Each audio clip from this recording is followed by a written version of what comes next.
All right, we are currently on the side of the vehicle here, looking in from the side here to show you that I did indeed mount a pegboard here. I guess a cork board here that I bought from the Dollar Tree. I did not buy it specifically for the vehicle. I had bought it when I was living with my now ex-girlfriend, but I did take it with me to mount it here as corkboard here so I could mount pictures, notes, and whatnot. And that's just some of the little things that my children made for me. And it helps to serve to block the heat of the sun, as well as, prying eyes, but it also gives the van a little bit more of a homey feel, like you have a little corkboard where you can put things up. Now, if you're going to do something like this where you actually block the window and you can't open the shade, I recommend that you do it behind the driver's side window, so that it doesn't block your vision, any more than you would normally not be able to see. That leaves this window here on this side with just a curtain, and I can slide the curtain back, and it's for safety, so you can see out your vehicle as if it was a regular vehicle. So when I'm looking there at the driver's sitting there, I can tilt my head to the right and see out the side window right here. Before, I actually did have that unit right there, the corkboard mounted on this window. And then I was like, if I move it to the other side, it'll actually make it so I can continue to use the van almost like a normal van and look out this window and have it safe. Some other stuff to note, there are storage behind here where I stick things. Storage is a premium on a small vehicle like this minivan. So any little nooks and crannies that you can take advantage of, do so. I put like stuff back there. And as you can see, even where the window is, look, there's a fishing pole and a tent. I don't know if you can see that there. So I have storage everywhere. Speaking of storage, the area under here has more drawers. You can see there are drawers here, which actually shove back. See how they shove back there? I had it out because I was taking out stuff from there. There's stuff that can be stuffed back there, like my paperwork and whatnot that I stuffed back there. So there's storage behind this too. This whole unit slides out. But you can see here, for those of you who haven't figured out what this is, Lil Blue II used to have a full-blown toilet, but I decided I didn't need it, so I left it at Camp Freedom 2. But you can see I kept this Gatorade bottle, and the reason for that is this is a little portable pee jug, which does actually come in handy. Women will have a little bit of a harder time using this. I don't know how well it would work with one of those pee girl thingies, I don't know. But for men, this stuff is actually a lifesaver when you don't want to get out of the van, or you can't get out of the van in the middle of the night for whatever reason. It can help you with number one. Anyhow, and just a little tip, if you end up using something like this, you can dump it out when you're at a gas station or something. Just take it in there and dump it out. And what I do is I dump it out into the toilet and I flush it. Then I take this to the sink and I rinse it out with water. I put a little bit of soap in there, the hand soap that they have from the bathroom dispensers, and I rinse it out, and then I flush it down the toilet. I don't flush it down the sink because that's pretty gross.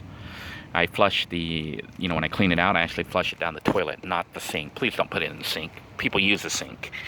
Anyhow, you can see there's plenty of storage under here, under the bed section, and I have right now just junk. Now, I'm living in a house right now, and not a house, but actually a small little 2-bedroom apartment. So there's not much space there. So my plan is to actually keep Little Blue a little bit for holding my items, just storage of stuff like this. I can't put it into the apartment because there's no room. But you can see the vehicle is still functional. It just doesn't run so well. I can still drive Little Blue around, but not all over the place because I'm getting really crappy gas mileage and she can die at any moment. But I do plan on still taking her out to Camp Freedom 2 to continue the build of the yurt and the build of the Freedom Trail. And we are right back towards the front again, where we can see the house fan that is used for me to sleep and keep me from dying of heat. There is a back scratcher unit here. A tiny back scratcher, a little flashlight right here, and first aid kit, shaver and toothbrush, toothpaste, whatever. and my power inverter system with 12-volt plug-ins, so I can charge up devices. I can run my fan off that. I also have active USB, so I can always charge my phone. This is how I kept my phone system alive every day without running out of power. And here's one of the little phones that I told you, and how I put the Velcro on the back. See how the Velcro goes back on there? That's so it can stick to the, show you here. So I can mount it, like I can just simply just stick it there. See how it stays in place? So I can mount it like that for watching movies or whatever, or mount it up like that for music, to use it as an MP3 player. And for the dash cam, I would mount it like on, like here. I don't know if you can see that. That's how I mounted it, with the Velcro. And it would work as a dash cam unit. But I'm gonna put this back here. You can see I have Velcro everywhere. Velcro so things don't fly around.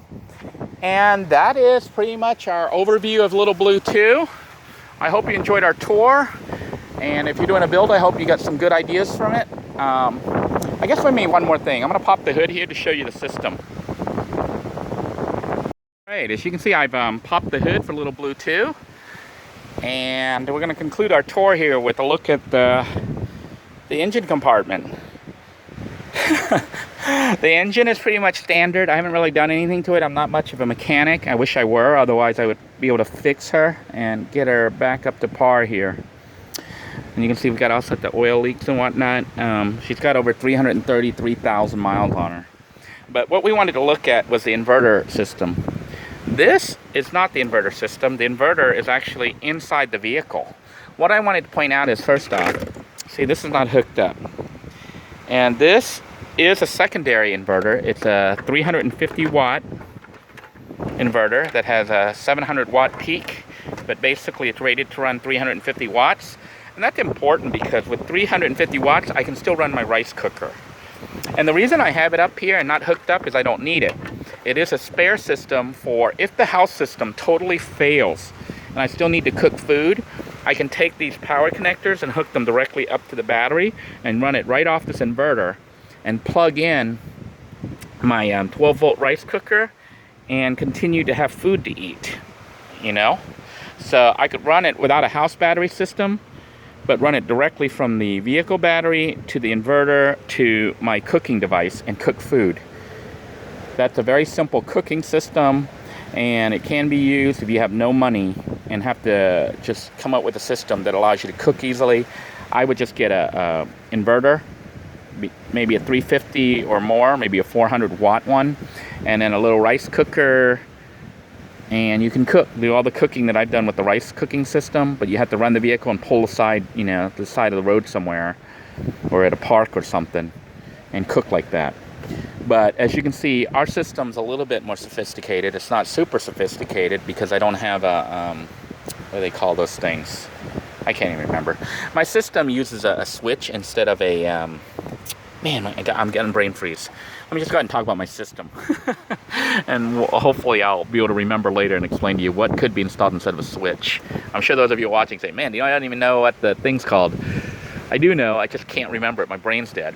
But you can see here, we have a 12-volt regular lead acid battery, which is a standard not house battery, but standard vehicle battery. And what I did was I hooked up a cable here. See that little black wire right there? That's a 10 AWG wire, I think, that runs all the way from here. See how it comes up underneath the vehicle there to this switch. Then the switch is either switched off, which it is right now, or switched on, which connects this cable that continues to run out to the inverter system. So when I have it switched on, the cable basically runs all the way through from here up to the inverter and powers my house battery, which powers that inverter in there, which powers the food cooking system or any electrical device that I need to power at 120 volts. Now for a little bit of safety, I did make a home-built 30 amp fuse right here. This thing's having a very tough time focusing. So I made a homemade 30 amp fuse using the 10 gauge wire. I had a store-bought one that used a 12 AWG wire, and previous units using the 12 AWG melted. So having switched to this 10 AWG wiring and you know, homemade unit, I haven't had any issues with it. Now in future builds, I'm actually not going to use 10 AWG wire. I'm going to go ahead and use jumper cable and use that system instead, and probably get this Walmart fuse system that's a little bit more heavy duty to make the whole unit work. So until next time, everybody, thank you for joining in, and hopefully we'll go ahead and do the decomposition series where you can see how the system was put together.